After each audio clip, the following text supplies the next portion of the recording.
Hello, artists and beginning artists everywhere. This is Trey, your workout partner, and let's get started because we have a lot to do. So, in Artist Bootcamp for Beginners, this is what's on the schedule. Today is Monday, the 12th, and today we have shapes, heads and hands, mannequin, anatomy, sculpture, and gesture, which are the two new things for this week. But it's just a buildup of what came before. And so let's get started. We always start with warm-ups of shapes. So let's go. Create a new layer. And you can follow along with whatever program or even pen and paper, pencil and paper, whatever you need to do. But let's go. Hit the B. For my brush tool, the brackets will increase or decrease the reticle. And so let's start.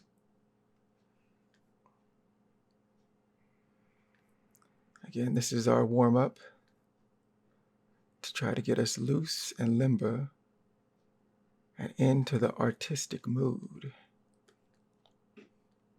I hope everyone had a great weekend.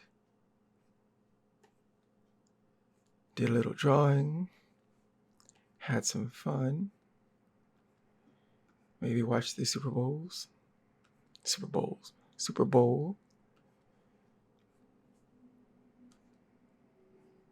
Good game. I was rooting for the 49ers. I had been a fan for years. Now I just want to see a good game. But I wanted to be Jerry Rice when I was younger. But it was a good game, so that's all I could ask for.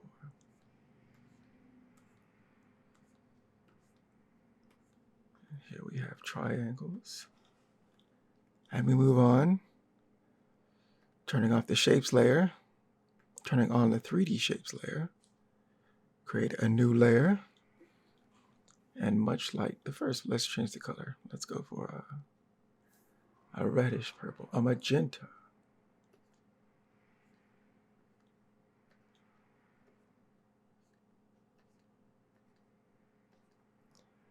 Yes, this is to get us loose and limber. Because what a day we have today.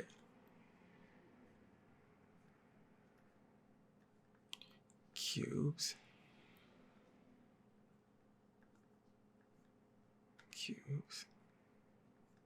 And I will repeat, because this is one Monday.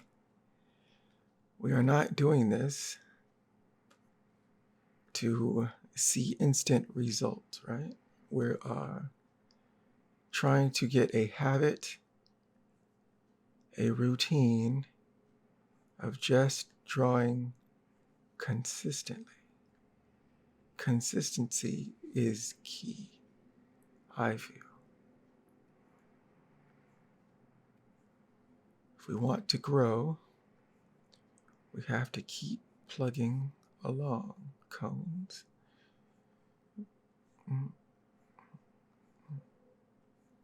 Be bold, be decisive.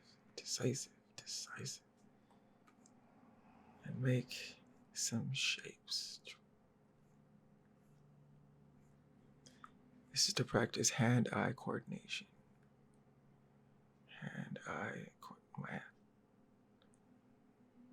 Which is terrible for me.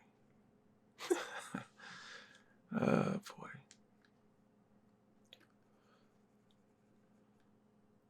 All right. So that was 3D shapes. Okay, from shapes to head and hands. We have the skull. Let us make a new layer. The skull is already at, I believe, 30% opacity. By hitting V, the move tool on your keyboard, and then pressing a number, You can fade it back to say 10%. Am I even on the right layer? No, I am not. Here you go. V, so say 7 for 70% opacity, 0 for 100% where you can't go see through it. Is now full strength. So 50% opacity.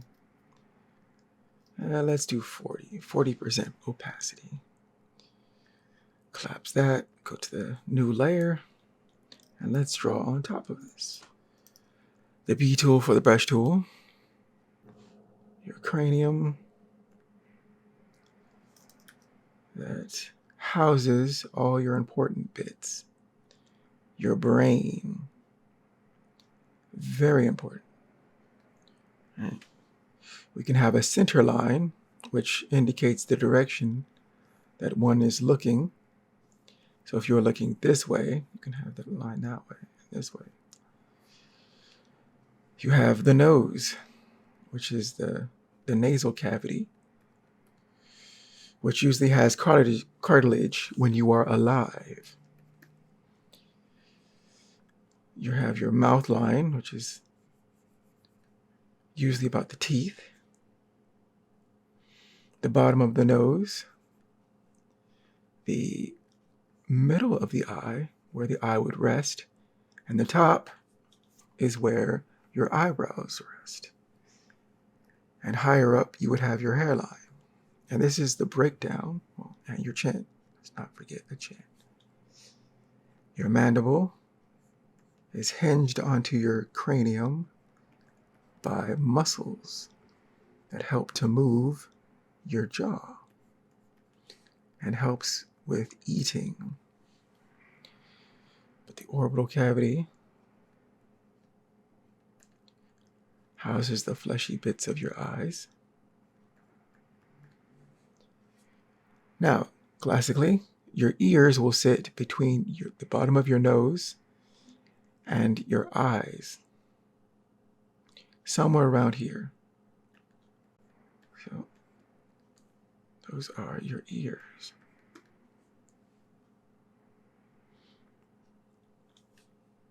Now that we have the basics, let's do an actual face. Turn those off. Head layer. Let's take a look at this forward facing my face. 0 for, so this is me looking straight at the camera. And again, we see it, all right? Let's take this V and then 40%. Make a new layer. The B for the brush tool. And so we have the overall cranium, right? Which is somewhere about here that houses the brain. I'm looking forward. My mandible is connected to my cranium by muscles, my mouth line, my nose line, my eye line, my eyebrow line, and my hairline. And my ears rest between my ears and my nose line. Now we continue to do this every day as a review of what composes the face. And it always gets easier the more you do it. So I've just done a side plane, right? This is the front plane, side plane, side plane. So if, say, the light is stronger here, I'm being hit from my right side or the left of the screen that you're looking at, then this would be partially in shade, and this would be completely in shade with a strong enough light. And the same for if it was this coming from my left, but the screen's right. Right? If the beam were coming here, and this was in shadow, This would be partially in shadow. What am I doing? That would be this. Flip that, reverse it.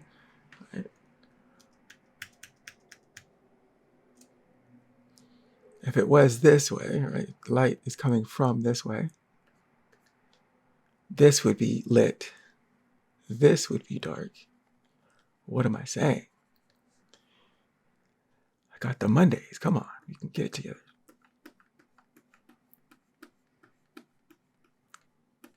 So in shadow, partially in shadow, lit. And that's why we would draw the planes of the head if we were, say, lighting this. But let's take another image. We're looking off, up to the right of the screen, but it's my left, right? So we're looking this way, up and to the screen's right. So let's drop this back, the V tool, and 4 for 40% opacity. New layer, B tool for the brush tool. You could also do the pencil tool. And doing the circle for the cranium.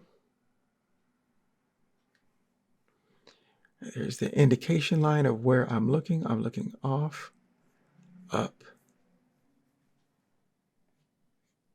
The side plane, right? Going around my orbital bone, sloping around my cheek. Here we have my far side. This is the 3/4 off and up to my left, screen's right. My chin, my mandible hooking up to my cranium. I have my eye line wrapping. It's a form wrapping in space around my cranium. Right? So it's going around in space. My nose line, again, wrapping around my round head, hitting the bottom of my ear. My eyebrow line, my hairline. And we can see from the side plane, it follows similarly to this side plane, going around my orbital bone.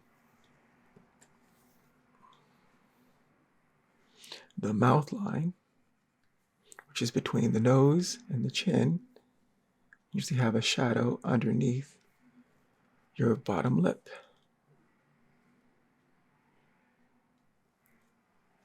So again, if we were lit heavily from this side, from my left screen right, if we were lit from here, this edge would be heavily lit, right? And as if it's hitting my side plane on that, my left side, screen right, which can't be seen, but there would be a rim light, the face would be in shadow.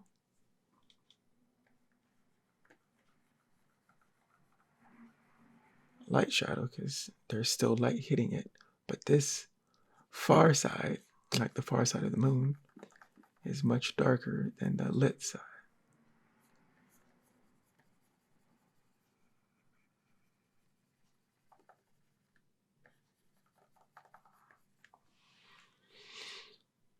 And that is the head. Now let's do some hands. Okay, let's find a hand that we haven't done before.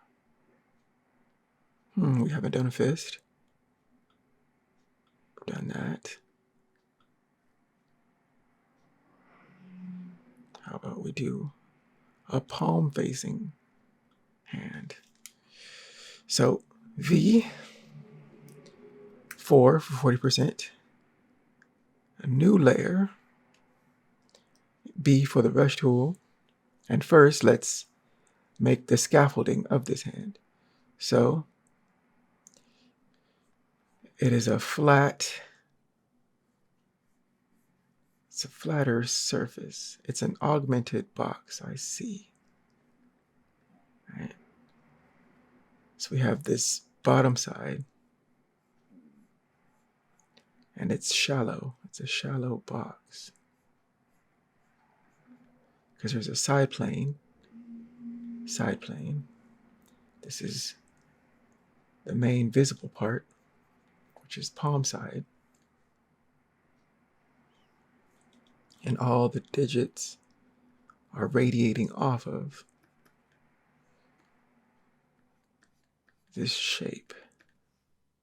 Got my thumb, index finger, middle finger,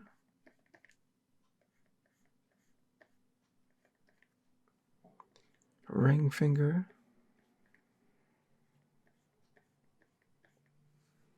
and the pinky.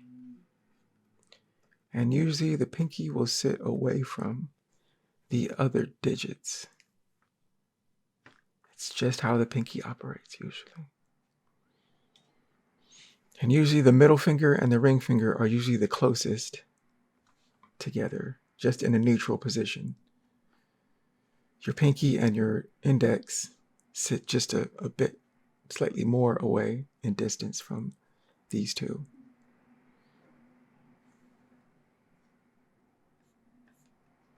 There's usually lines for creases for, or you can move your digits.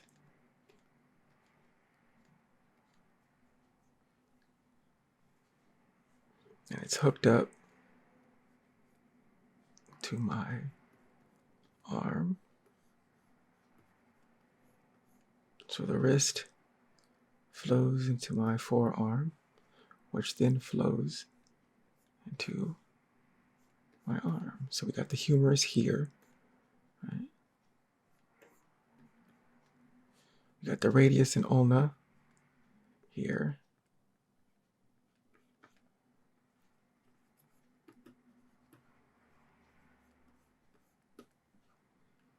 Right.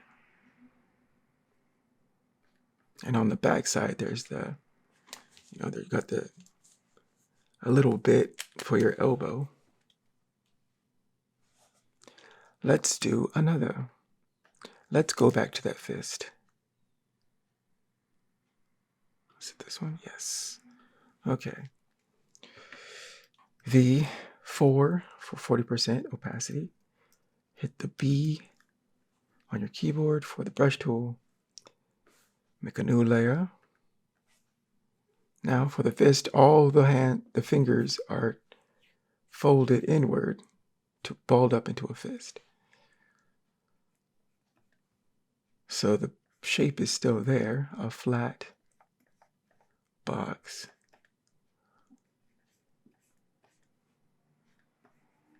Right, there's the side plane.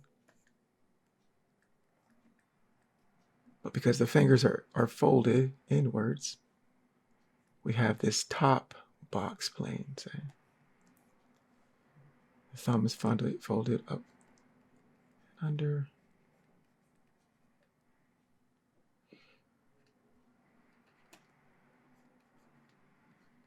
The bottom of the fingers. Got the knuckles.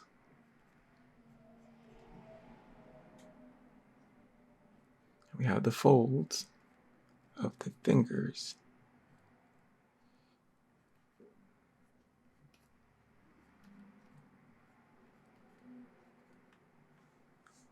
And again, the wrist going into the forearm.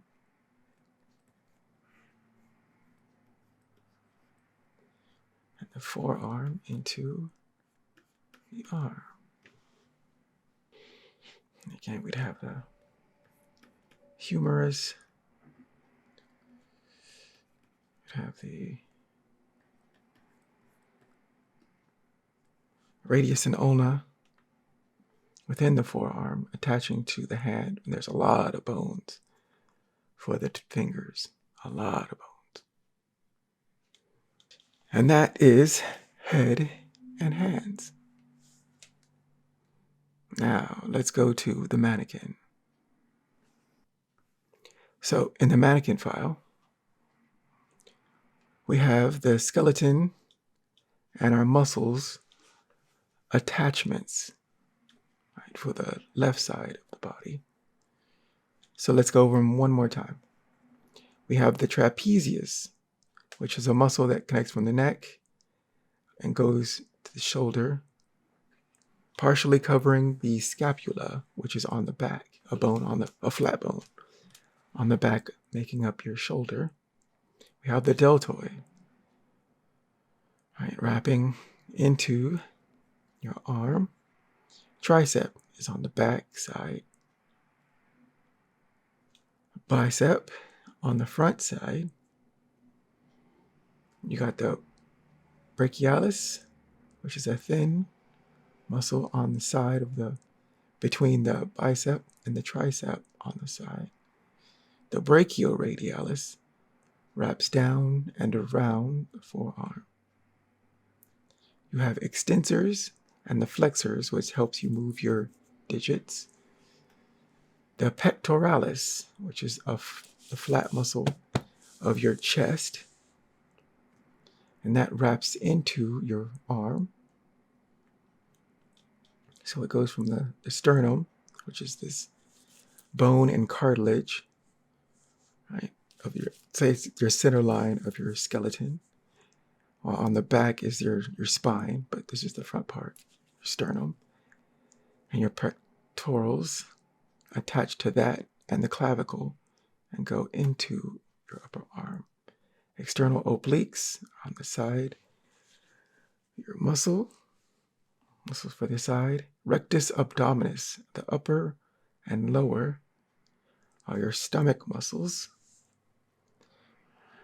Right, so going from the bottom of your sternum to your belly button, and below from your belly button downwards into your pelvis.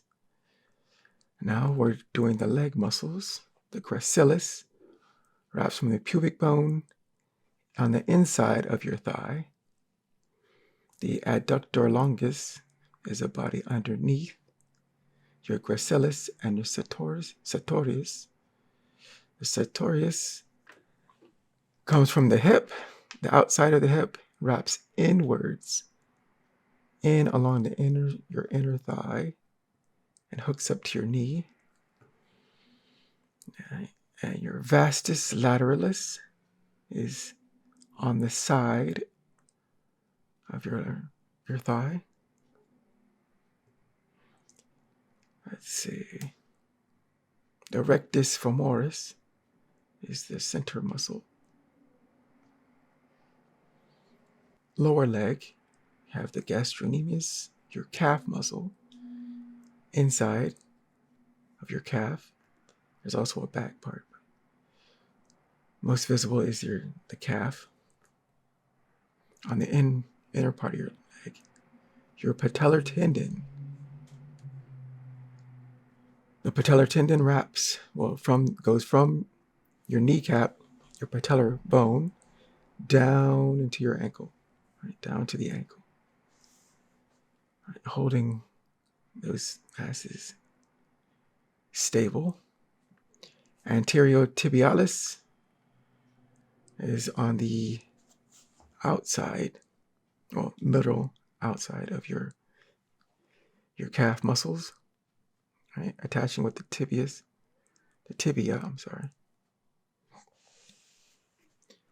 Right, the fibularis, there's the tibia and the fibula bones, right, in your lower leg. The fibularis attaches to the fibula, which is on the side. Fibularis longus, the peroneus muscle. And you have the extensor digitorum longus, right, at the lower leg. And those are for movements of the bone of your foot. So now let's look at moving pretty fast, but I know you got this. All right. So we have a mannequin. This is the same mannequin from last week. I believe, yes, we still have the muscles on top. So we did the box form using the basic shapes to map out this mannequin. So we have the box, circles for joints for the knees, and then cylinders for your limbs. So your arm limbs, upper, lower, and your upper thigh and lower limbs are cylinders. And then you have the hands and feet. But let's draw that. Let's make a new layer. Turn off these two, and B for the brush tool. So this is a nondescript mannequin. He has no face. So for his head, do the overall circle shape that holds the cranium. Let's decrease the vertical size. So he's looking off to his left, our screen right. So we have a side plane, the mandible, we have the eye line in the middle, the eyebrow ridge, eyebrow line, the hairline, nose and mouth. So you got if we're going to the muscle, well, first let's do the shapes, basic shapes. So we have a box, and this is the side plane because it's lit.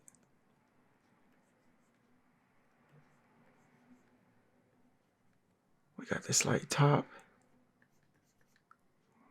Here is the center line where the scapula, no, not scapula. I'm talking about oh, come on. This bone that I was just talking about a moment ago, and I have just totally blanked on the name right now. It'll come to me in a moment. But see, that's the center line of his body. His hips, also a box, and there's this, you see the light hitting it here. So we'll say that's where the box is being hit with light. So this is his front plane, and the front plane is in shadow. And this side would be darker shadow because the light hits. It's less strong here, and then over here it's even deeper shadows.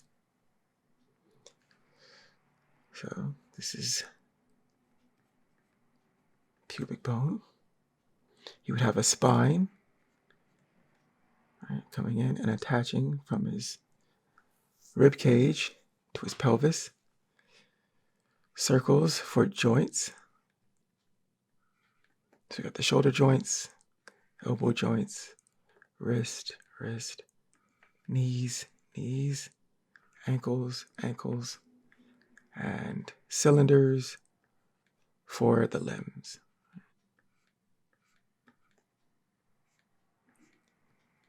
This is the basic makeup of a human. But why we're using a mannequin is that they're pretty much featureless and done in positions like human beings, like actual real moving human beings. And they're great to study from because we can draw on top of them to map out the basic human form. And also they're usually given lighting so you can see where the light is hitting, which helps define the form in space. A human being is a form in space. So let's turn that off, make a new layer, and let's do some muscles on top. So let's make a reddish color because muscles are kind of reddish. So we have the trapezius, neck and shoulder, right? It's about here. We have the deltoid, making up the shoulder muscle, going from the clavicle and attaching to the humerus bone. Right. We have the pecs on the front, the clavicle to the bone I'm forgetting at the moment. Come on, Trey. Sternum, right? Yes. Whew. Okay. It's actually from your clavicle, sternum, down and into your arm bone, upper. Okay. Whew. Okay. So, again, we have trapezius on the back, the bicep on the front. So bicep, tricep on the back. We have the brachialis on the side, between the two, right, wrapping down. We have the brachioradialis that kind of comes out a little bit, wraps down and around into the inner forearm. And then you have flexors and extensors within your forearm, hoping to move all the mechanics of your fingers. We have the external obliques on the side, trapezius. And we have the rectus abdominis upper, going about to the belly button, and then the lower, going below the belly button into the pelvis. We have, let's see, the gracilis, which is the inner thigh muscle. We have the adductor longus underneath that, but also underneath the sartorius, which comes from the hip, outer hip, wraps inwards, and links up into your knee. I think it's the side of the knee. It comes down, wraps around. All right. So we had an adductor longus underneath the gracilis and the sartorius. We have the vastus lateralis, right? The muscle on the side. We have the rectus femoris.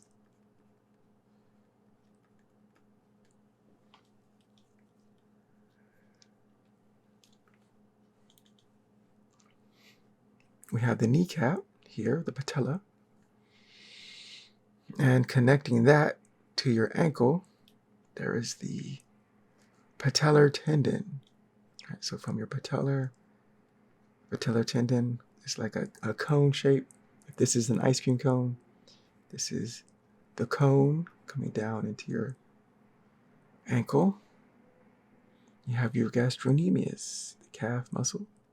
From the inside, there's also a bit on that, but mostly seen from the inside. The anterior tibialis.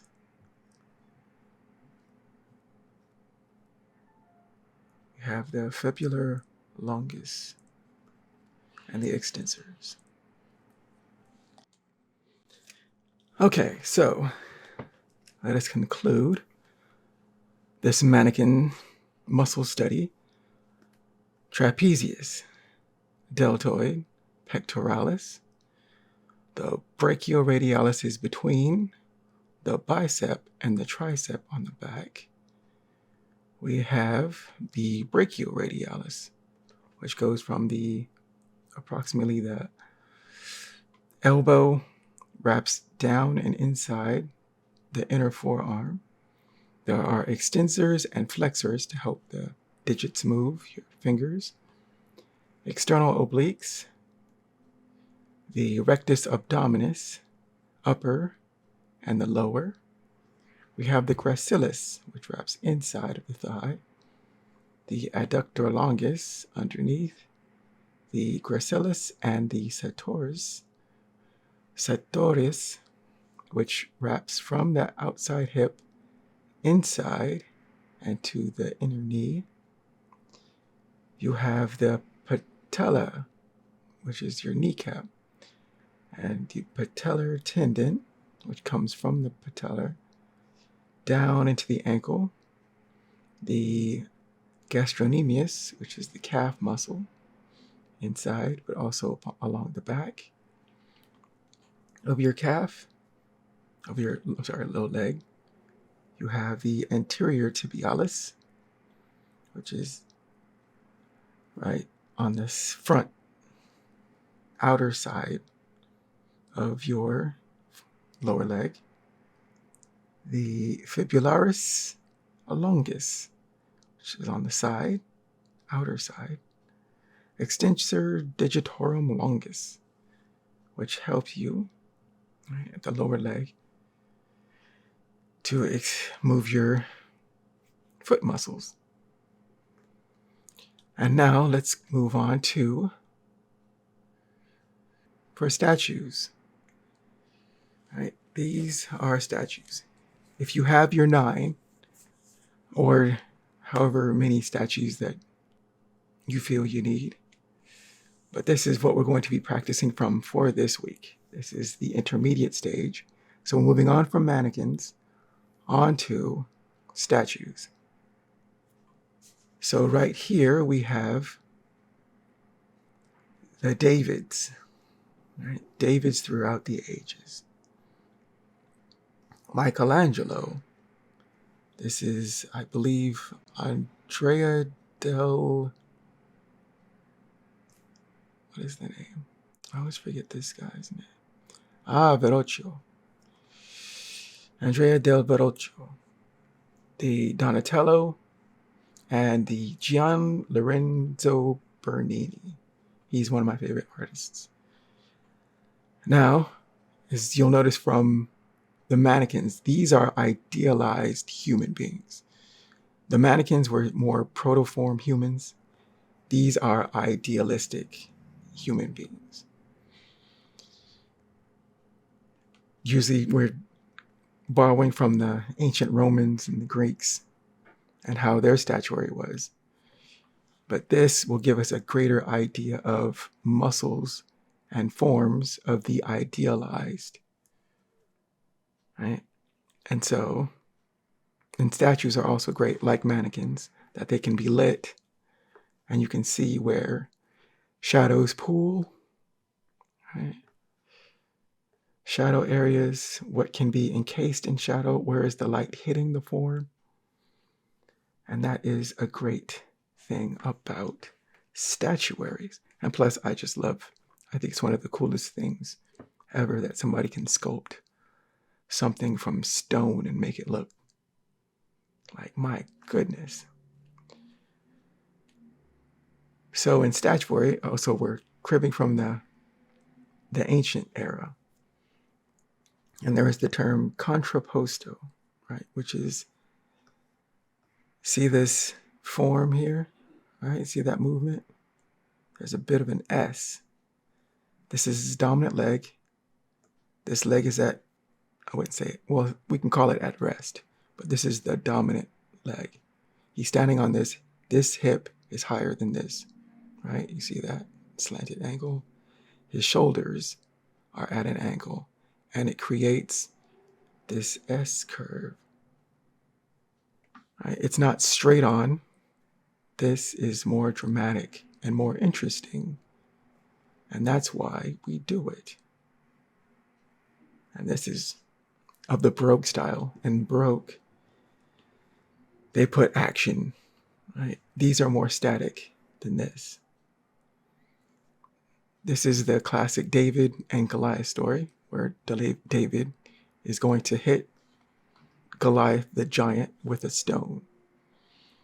And this Michelangelo, he's about to take the sling off his shoulder, take the rock and hit him, right? This is before the action. This is after the action, right? Because this is Goliath's head. So the action has already happened. He's already struck him with the rock. The giant is dead.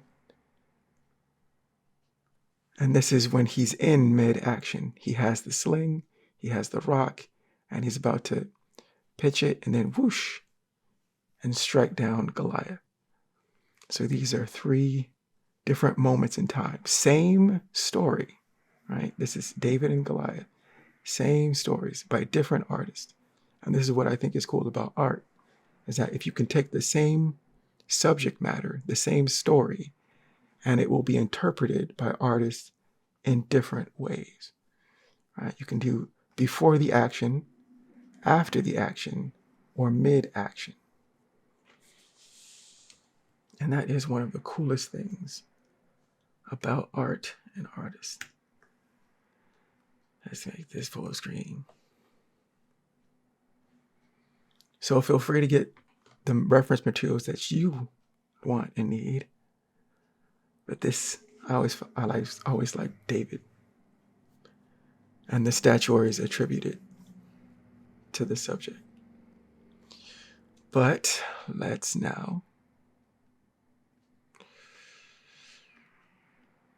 keep Michelangelo's David. And we're going to do the same thing that we did with the mannequins. So we have David. And we're going to fade him back just a touch. Right? So V, and let's say 70%. And let's do 60. 60%. Do a new layer. And we're going to draw on top of David. First, we're going to do the basic box shapes. Right? Basic shapes. Hit the B for the brush tool. And so we have, let's take them back to 50%. V5 for 50%. Back to my layer. We'll do this in a bluish black. Okay. B. So we have the cranium.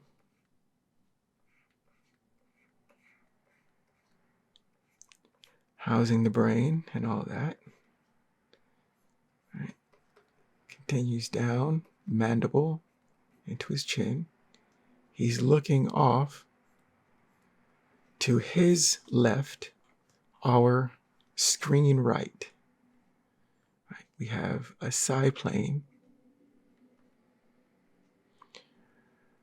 molding around, so his forehead, around his orbital bone, his cheekbones, and into his chin. We have the neck. We see the contrapposto. This is the line of his shoulders. Right? This is the line of his hips. See that? And there's a basic S shape. Right? Contrapposto. To make a figure more dynamic than just standing straight on like this mannequin. Right? This is more interesting than this. So we have the box form. The box. We have the box for his pelvis. We have his joints. Right, behind his hand. His elbow, wrist, knees, ankles, and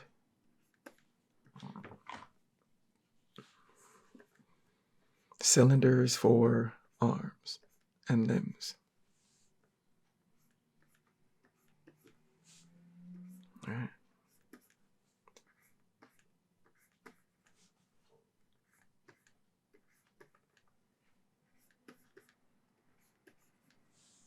Let's take away David for a moment. You see that? This is the basics.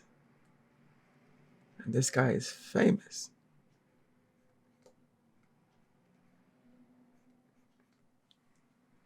He's got his hands. This one's holding the rock. And this one has the sling. And it's draped over his back. And it comes down along his back or along here. All right, so once again, take away David, and there it is. All right, this is the statue of David broken down into simple shapes. Not bad, not bad, not bad. Now let's break down his muscles, which is also one of the cooler parts about ancient statuary, is they have, again, the idealized human form. So this man is ripped. So again, contrapposto, shoulders at an angle, hips at an angle, his dominant leg. So we have his sternum is here, right? You have to be able to see through it. His sternum's here, his pectoralis here, wrapping into the arm. Right? This is the deltoid. Along the clavicle, comes down. His trapezius is along the back and lower neck. We have the bicep on the front, the tricep on the back, and the brachialis between the two. We have the brachioradialis. You can see it coming out just a little bit, wrapping down and around his inner arm. Right? The brachioradialis has its extensors, its flexors, all housed within his forearm to move his hand muscles. And that's a basic box. There's this side plane. He's got the thumb, his digits curled because they're housing the rock that will hit the giant Goliath.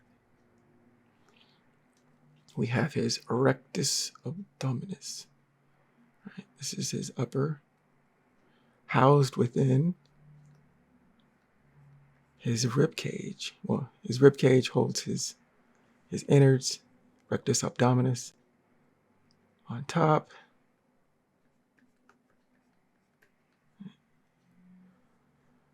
there's the lower part going into his pelvic region. His external obliques.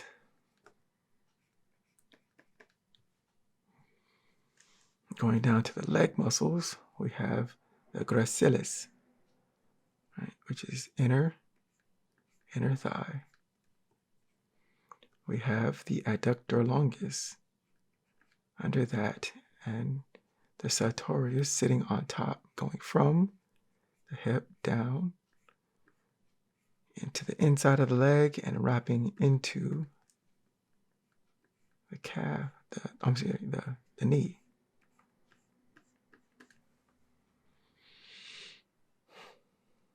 We have the patella, and I always think it looks like an ice cream sitting on an ice cream cone. This is the patellar tendon coming down into his ankle. Gastrocnemius, his calf muscle. We have the anterior tibialis, which will be around here on the side of the patellar tendon. We have the fibularis on the side, outer side of his calf, the lower leg. The extensor digitorum, which is the bottom, going into the feet by way of the ankle. Let's see. The vastus lateralis, which is along the side. We have the rectus femoris,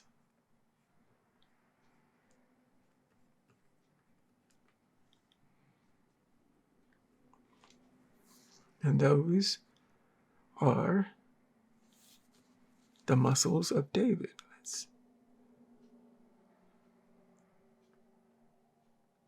And you can take this as far as you want. You can do all of David, but for this training purposes, I'm just doing this as an example. So this is what we'll be doing all week. This is an add to, in addition to the mannequin. Right? The mannequin is the proto-human, and this is the idealized human in statuary. And you can find on the internet as much reference of statues. I think statues are a great way to learn. Muscle groups, because they're idealized man. You can see more of the muscles. They're more pronounced than, say, a mannequin. So that was day one. Starting with the first David. We'll be doing Davids all week. Right? Muscles and basic shape forms of mannequins all week. So let's take a look at gesture now.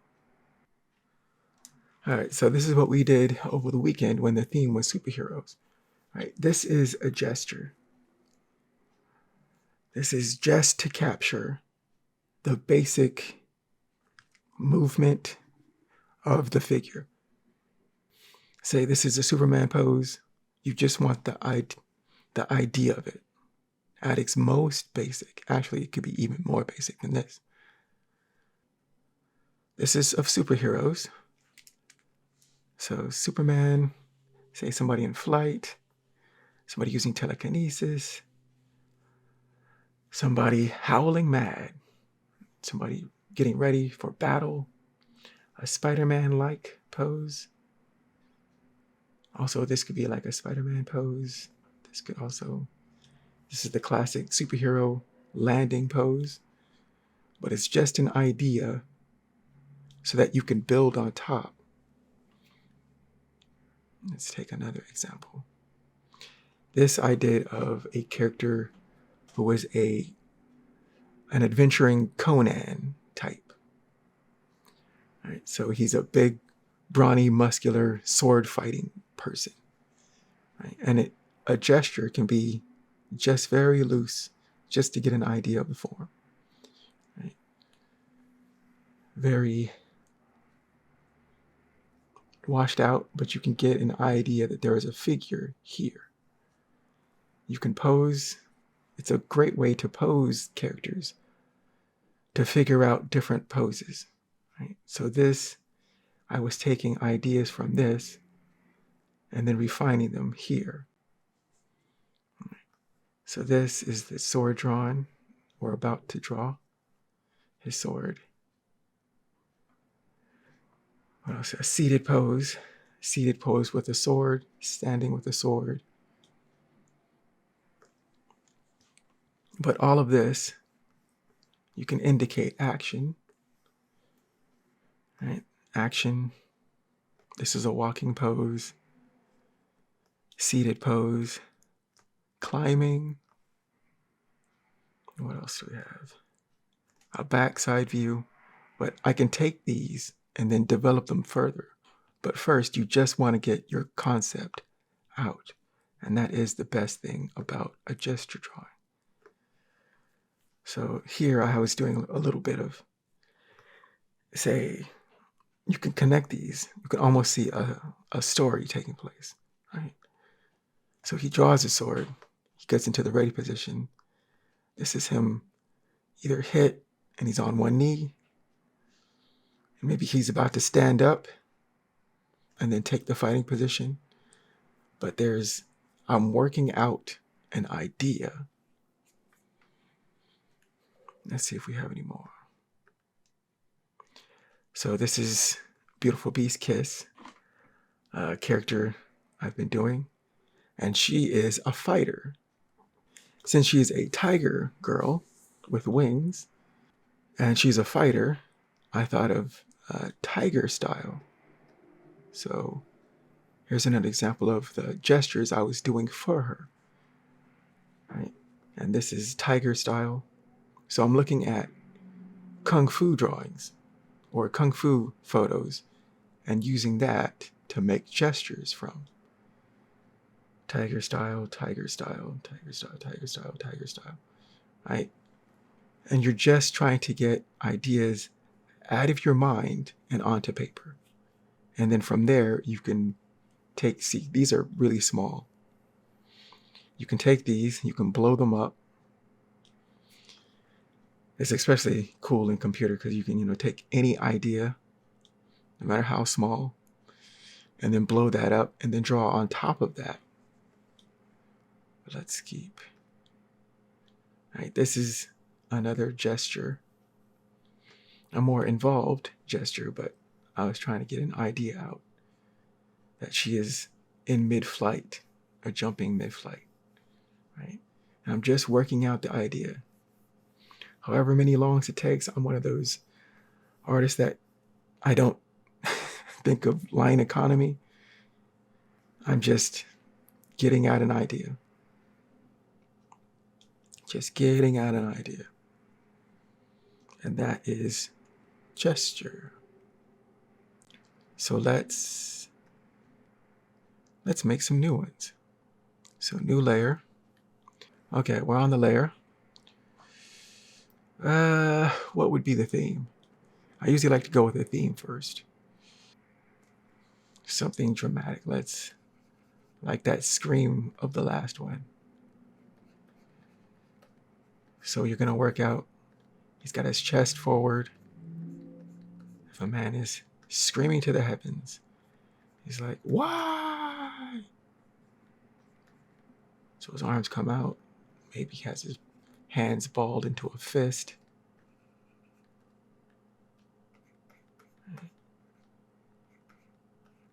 Head back.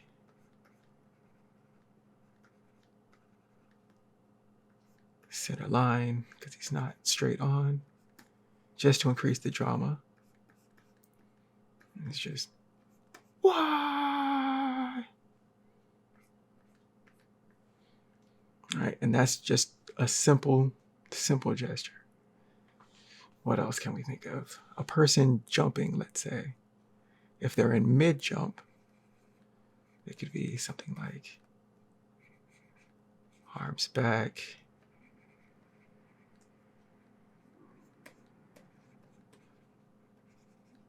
Right, legs up.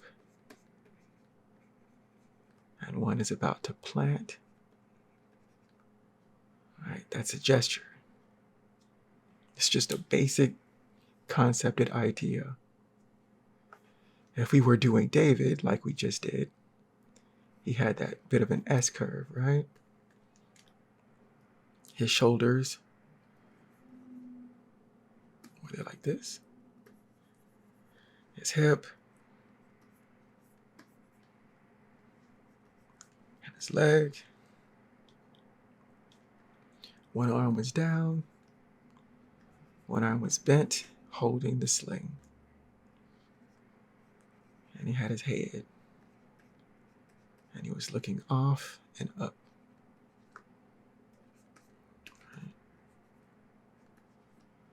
And this is the basic gesture.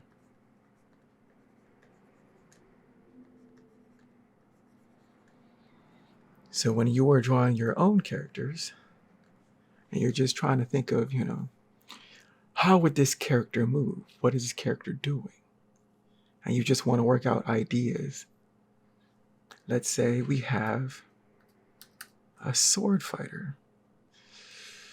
So we have, say, a sword fighter. And we can have him about to draw the sword. So he has his body like this. And his sword.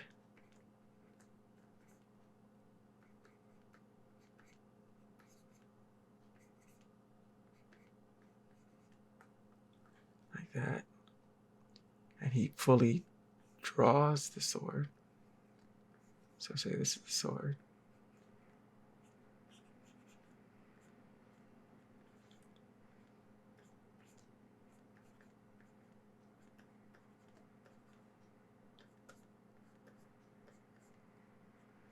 And it can be stick figures. It could be more developed stick figures. It really doesn't matter. We're just trying to get the ideas out of our head and onto paper. They can be refined later, but first, right? If this is the start and this is the continuation, and then you can either take that further, right? So say he's stabbing forward, and we want that dramatic, right? There's his rib cage, his pelvis, a leg is up, one leg is back. He's still holding on to his scabbard, right? He's like, have at thee.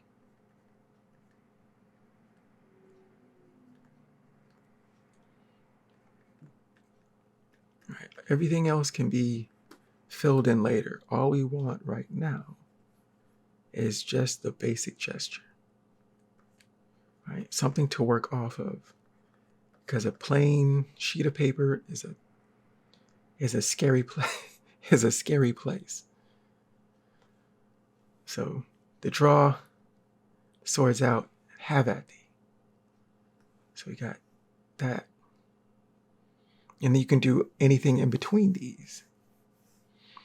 But all you want is just the basic ideas to get you started. And then from there, you can develop it further. So that was gesture. And we'll be doing more gesture this week. I'm wondering if we should do like a theme every day and do, say, 3 to 5 gestures on that theme. So let's say today was the sword fighter, and tomorrow will be, I have no idea, but we'll figure it out. But that is gesture, right? Just the basic. It can be super simple or develop further. You can look at reference to get an idea of what you want, like a kung fu master, kung fu poses, sword fighters, sword fighting poses. And there's even different, like fencers, samurai, swordsmen, whatever you can think of. Cowboys. Ooh, that might be a good one. Let's say cowboys is tomorrow. We'll do some cowboy gestures. So yeah, that is gesture. Just getting a basic idea. I think that's it. Is that it? We did it. That was Monday, February 12th. We went over shapes, heads and hands, mannequins, anatomy, sculpture with anatomy and basic shapes, and gesture. And tomorrow, we will continue with this program. This is our workout plan for the week. All right, this is we're at the intermediate level. We're moving on up. On Wednesday, we'll have some perspective. We'll probably do 1 point perspective, but at a different, maybe just a little bit more complex. But we got 1 point perspective this week. Next week, we'll probably do 2. And then freestyle, we'll make it up as we go. I hope you had a good workout. So thank you for being my workout partner. And I will see you on the next video. Take care.